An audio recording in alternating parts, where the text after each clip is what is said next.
Përshëndetje, mirë se erdhët në Living Room. Sot do të diskutojmë një event që ka ngjallur një interes të madh. Përballjen futbollistike që i tekalon kufijtë e sportit, që prek ndjeshmëri, emocione dhe krenari kombëtare. E kam fjalën për ndeshjen Shqipëri-Serbi, në e cila na ndajnë vetëm 2 orë e gjysmë, pas ndeshjes së famshme në Beograd në vitin 2014, pra më se 10 vite më parë. Droni me flamurin e Shqipërisë madhe duket se e ktheu futbollin në një fushë betejë politike. Do të diskutojmë sot se çfarë simbolizon kjo ndeshje, si e ka përjetuar publiku shqiptar dhe publiku në Serbi. Do të kemi të ftuar sportist, sociolog, personazhe nga bota e medias për të kuptuar më shumë rreth kësaj sfide që do të zgjas 90 minuta, por duke patur brenda një shekull histori. Sot të ftuarit e mi janë ratuar në salonin e Living Room dhe unë po i prezantoj njëri pas tjetrit. Për të na sjell edhe aspektin historik të kësaj ndeshjeje futbolli dhe dëshmi, kemi në studio gazetarin sportiv të Radio Tirana, Ervin Baku. Përshëndetje, mirë se keni ardhur. Mirë se keni ardhur, shumë kënaqësi. Faleminderit.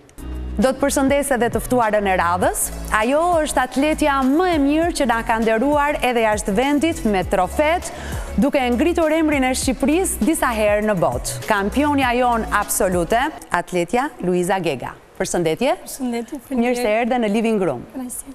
Kemi ftuar në studio për të dhënë këndvështrimin e tij se pse kjo ndeshje ka ngjallur nacionalizma të ndërsjellët, sociologun e njohur Gëzim Tushi. Profesor, përshëndetje. Përshëndetje. Mirë se vjen profesor, shumë kënaqësi. Do doja ta nisja me një pyetje të shkurtër e të shpejtë. A ka vend për të diskutuar nacionalitetin apo politikën në një lojë futbolli?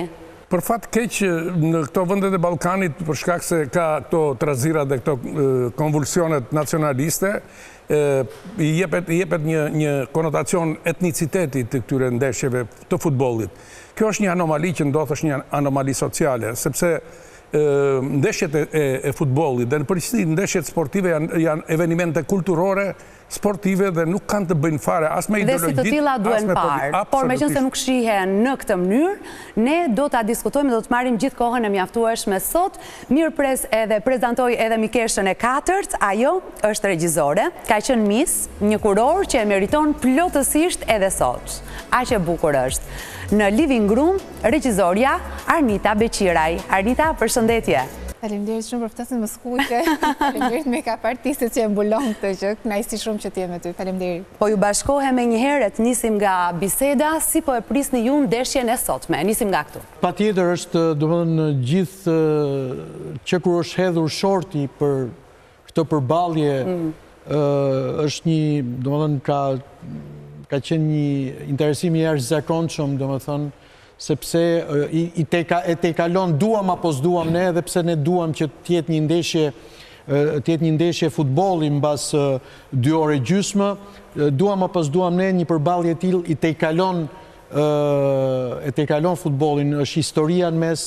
Me çfarë emocionesh? Ju e thatë me emocione të jashtëzakonshme, lavdi Zotit, jam i akredituar dhe do të jem në tribunën e shtypit, domethënë menjëherë bidës mbas emisionit do të shkoj në stadium, është në ato përballje për zgjedhjen e bluzës, po ku ka si ti është Shqipëria ime. Absolutisht. Me shumë emocione. Luiza, si po e pret ndeshjen? Tani për diçka bëjmë gjithë dakord që kjo ndeshje duam apo s'duam i tekalon.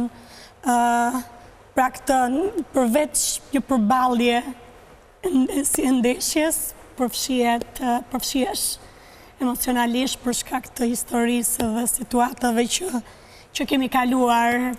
Për më tepër, kryesisht ndeshjet kur jemi brenda Ballkanit, prap ka një ndjenjë tjetër për sa i përket emocionit, ashtu siç tha dhe profesori. Ndryshe po të kishim një ndeshje me një skuadër në një kontinent tjetër, dhe është ndryshe kur jemi pranë edhe historia për më tepër. Megjithatë duhet të ketë një ngarkesë shumë të madhe emocionale për një sportist kur ka të gjithë këtë presion. Është e vërtet. Dhe uroj shumë që djemtë të mundojnë të ruajnë atë qetësinë dhe t'japin më të mirën fushë, sepse kur ngarkohesh emocionalisht, pavarësisht përgatitjes fizike që mund të kesh, pjesa emocionale ndikon jashtëmase, dhe uroj mos ta ndjejnë kaq shumë këtë presionin e madh sepse edhe në media pastaj luan dhe i rol tjetër të madh. Tifozeria, media gjithashtu, do ta riprekim edhe një herë këtë argument, të cilin ti e ke përjetuar edhe vetë dhe e di se cila është ngarkesa që t'i jep tifozeria në rastet të përballjeve shumë të mëdha. Profesor, si po e pret ndeshjen e sotme? Je organizuar, ku do ta shikosh, me kë do ta shikosh? Unë në shtëpi do ta shikoj, sepse nuk besoj se do kisha mundësi të siguroja një bilet në këtë tramundan të madhe për sigurimin e biletave. Po, jo e lehtë ka qenë. Jo e lehtë, natyrisht. Ajo që mua më kënaq është që do shikoj një ndeshje shumë interesante, shumë të mirë pritur. Uroj që stadiumi ynë kësaj radhe të jetë një oazë i paqes, domethënë të ketë sa më pak ndjenja të kortizolit, sa më pak ndjenja. Shikoni, unë them gjithmonë, këto ndjenjat e nacionalizmit për fat keq, thonë sociologët, kanë filluar të zbuten dhe të squllen kudo. Nacionalizmi, në politikë, në kulturë, kanë filluar të kenë zbutje për shkak globalizmit dhe të zhvillimeve të tjera multinacionale. Ndërsa kur vjen tek sporti, është e çuditshme, ka një shpërthim të dufeve nacionaliste. Është interesant. Është interesante për të studiuar. Për të studiuar. Me gjithë që njerëzit i grumbullohen aty janë të rastësishëm, janë shumica e tyre pa lidhje me njëri tjetrin, po krijojnë një strukturë kompakte, i cili sipas gjykimit tim është një kapital social shumë i mirë, nëse ai ditë përdoret shumë mirë. Dhe nëse ai vjen në funksion të patriotizmit. Të mos ta ngatrojmë patriotizmin me nacionalizmin. Nacionalizmi do të thotë që ti të dalësh në stadium dhe të urrësh tjetrin. Tjetri që na vjen është mik, jemi në stadium, do luajmë dhe nuk kemi pse ta urrejmë. Nuk është stadiumi që i zgjidh problemet nacionaliste, problemet etnike, problemet historike që kemi ne ta me serbët. Në fushë ne kemi një lojë miqësore, luajnë 2 skuadra miq, të cilët bëjnë një garë, bëjnë një kompeticion. Natyrisht uroj që të ketë një ekuacion të mirë, sepse Ervini e di më mirë se sa unë, po unë do ta them që ka zakonisht një ndjenjë emocionale sinkretike që buron nga fusha dhe që lidhet me stadiumin. Do me thënë, mjafton të ndodhë diçka në fushë, apo jo, dhe me njëra jo injektohet, transplatohet, transferohet në emocionet. Unë mendoj që uroj që të kemi emocione pozitive. Patriotizmi i but, jo nacionalizëm. Në sport duhet patriotizmi but, patriotizmi miqësor, patriotizmi i qëndrueshëm. Pra, ata që do jenë atje në stadium, janë një faktor shumë i rëndësishëm që duhet të dëshmojnë një tifozeri, sepse sociologët thonë që edhe tifozeria është një komponent shumë i rëndësishëm i qytetërimit modern. Është një komponent i rëndësishëm i qytetërimit modern.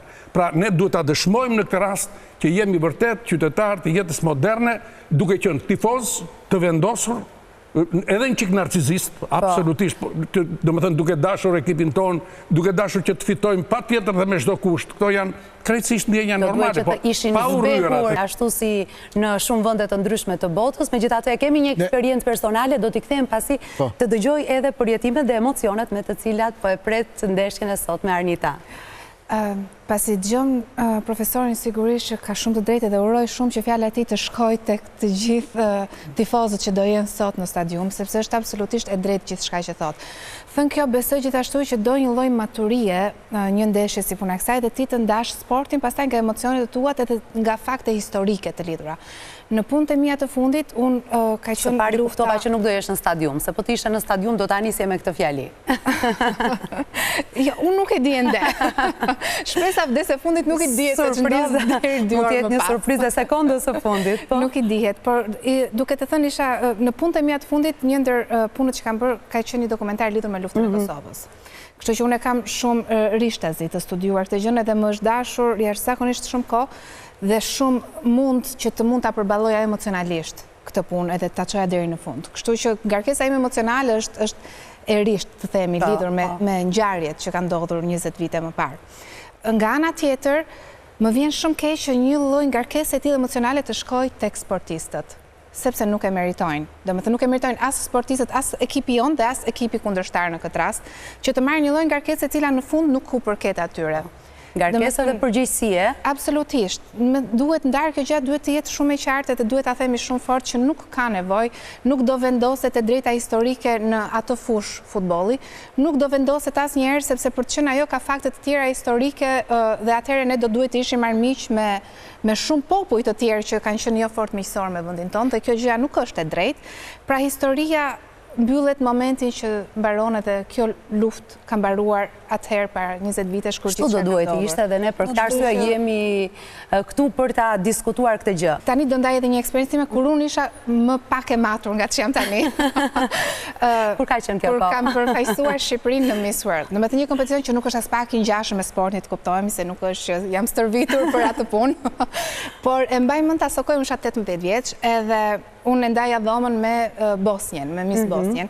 Edhe në dhomën tonë vinte Miss Serbia, sepse ato shkonin shumë mirë me njëra tjetrën, dhe unë me një lloj pamaturie të asaj kohe thash lutem shumë Serbia në dhomën time nuk duhet të futet kurrë. Domethënë keni të shkeni, juve jeni shoqë, po jashtë kësaj dhome. Me këtë llojin e nacionalizmit, po edhe pamaturinë asaj kohe dhe isha shumë krenar. Dhe mbaj mend ajo goca u fye, domethënë u ndjek keq, sigurisht nuk e ktheu me të njëjtën formë, domethënë ajo ishte më e matur se unë, për të më thënë që shiko, kjo nuk ka asnjë gjë të bëjë me vendin ku jemi, me kompeticionin ku jemi dhe ne ajo po t'ishte me mendjen tënde. Do kishte patur një përballje.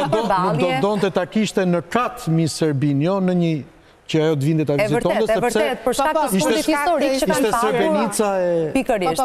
Por për t'u rikthyer dokumentarit, nëse sot do të duhej të bëje një dokumentar për ndeshjen, do të komentoje më shumë sportin, nacionalizmin apo politikën që përfshihet në këtë ngjarje? Në këtë ndeshje konkretisht. Po, do doja shumë që në këtë ndeshje konkretisht. Me çfarë do ta nisje? Cila do të ishte pika që do të trajtoje? Si Arnita vetëm emocionet e lojtarëve. Asnjë gjë tjetër për te kësaj, sepse për mua ajo është ndeshja. Me thënë përgatitja tyre fizike dhe emocion se si ata e jetojnë. Me thënë për mua ndeshja është ata çunat që janë në fush dhe të gjitha emocionet dhe gjithë miklimin që ata mund të kenë. Qoftë edhe të anës kundërshtare, se nuk besoj që është fort e lehtë edhe për ta të vinë. Okej, serbët janë ndryshe nga ne si popull, janë një popull që janë më agresiv si ne, domethënë janë ashtu ndryshe. Më nacionalist, po ndoshta më ekspresiv, gjithçka tjetër. Unë di që ka patur një kërkesë të madhe për të ardhur dhe për ta parë këtë ndeshje live, që nuk e di është lejuar, nuk e di do ketë tifozë serb në stadium. Jo, është rënë dakord, plus që ato janë dënuar nga UEFA po ka padur një dakordsi mes dy vendeve që s'do ketë tifozë reciprok. Por unë besoj që kjo ndeshja nga ana tjetër është mundësia jonë për të treguar që në të vërtetë nëse dikur ka një dyshim se barbarët jemi ne, në të vërtetë nuk jemi ne. Me thënë kjo është, unë e shoh këtë gjënë si mundësia jonë e artë për të treguar që shiko se neve po jemi ndryshe. Nuk është kjo mundësia, ne këtë mundësi kemi treguar në 2015-ën. Në 2014 ata në arrahën në stadium, lojtarët tanë e gjithë, dhe në 2015 ne i pritëm si njerëz në Elbasan, kështu që ne kemi dëshmuar që jemi shumë të matur me qytetari dhe dim të presim dhe të respektojmë mikun. Kështu që ne këtë nuk është kjo mundësia. Po, e ka treguar veten Shqipëria që ka ditur t'i pres, ka ditur t'i mirëpres. Patjetër. Ti rikthehemi edhe një herë historisë, por edhe historisë që tregoi në vetë parë Arnita. Kjo është një traumë kolektive, profesor. Është një traumë historike kolektive. Pa diskutim, kjo etniciteti, këto ndarjet etnike të popujve këtu janë kthyer në një lloj ideologjie që pasqyrohet edhe në stadium. Për fat keq edhe në stadium. Ideologjia e etnicitetit në stadium është forma më makabre, forma më e shëmtuar. Si e trajton sociologjia këtë gjë? Sociologjia mendon dhe e trajton problemin e tifozerisë si një komponent i rëndësishëm kulturor. Pra e konsideron që është një element i patriotizmit, është një element i patriotizmit futbollistik, por e konsideron këtë masiv, natyrisht, vetë se ka një gjë që kam përshtypjen që në këto strukturat masive të tifozerisë, krahas elementve që ndikojnë pozitivisht, pas here ju e keni parë në stadium, edhe pse janë masat gati turma të mjegullta, thonë sociologët, në kuptimin që janë pa identifikueshme, prodhojnë serotonin, prodhojnë dopamin, pra ka një lloj entuziazmi, një lloj lumturie, një lloj kënaqësie, kur ekipi shkon mirë, kur mbështetja e tifozerisë është pozitive. Por problemi është që në një moment të caktuar, për fat të keq ndodh një thyerje e madhe. Shpërthen një lloj kortizoli. Kortizoli është hormoni i armiqësisë, i egërsisë, i urrëties, i patologjisë etj. Dhe në këtë rast turmat e gërsohen dhe po përdor termin në kuptimin që infektohen në përgjithësi dhe ky ju e keni parë që mjafton të fillojë një grup dhe me njërë ka infekcion. Tani duhet të them dhe një tjetër që është e veçantë. Shikoni, vërtet në stadiume ne kemi djemë dhe vajzat të shkëlqyer që duan skuadrën e tyre dhe që janë nominalisht patriot dhe duan suksesi. Por unë kam dyshime që ndonjëherë infiltrojnë në këto masat të mëdha njerëzish edhe element të vërtet toksik, të cilët bëhen indikator për të hedhur parulla nacionaliste, për të bërë thirrje për urrëtie, për dhunë etj. Ky kortizoli, ky helmi është përhapet. Pra mund të jenë të infiltruar, thoni ju, personat të tjerë? Jo, mund të jenë ignorant, mund të jenë mediokër, nuk po them se nuk janë agent, jo, nuk po i marr për agent. Mund të jenë nacionalistë që janë të vjetër, të ndryshkur, të epokës të shekullit 19, që vazhdojnë vinë aty me mbajnë në kartë, në gjep mbajnë kartën e nacionalizmit të ngushtë. Këta njerëz bëjnë dëme shumë të mëdha dhe na cënojnë atë që është kryesorja, na cënojnë identitetin ton. Unë gjykoj atë që thot Amartya Sen, është një nobelist i madh, thot të mos ta kthejmë thot stadiumin në ndarje ideologjike, në ndarje historike, në ndarje etnike. Përkundrazi, aty jemi në garë, jemi në kompeticion dhe në garë pa diskutim.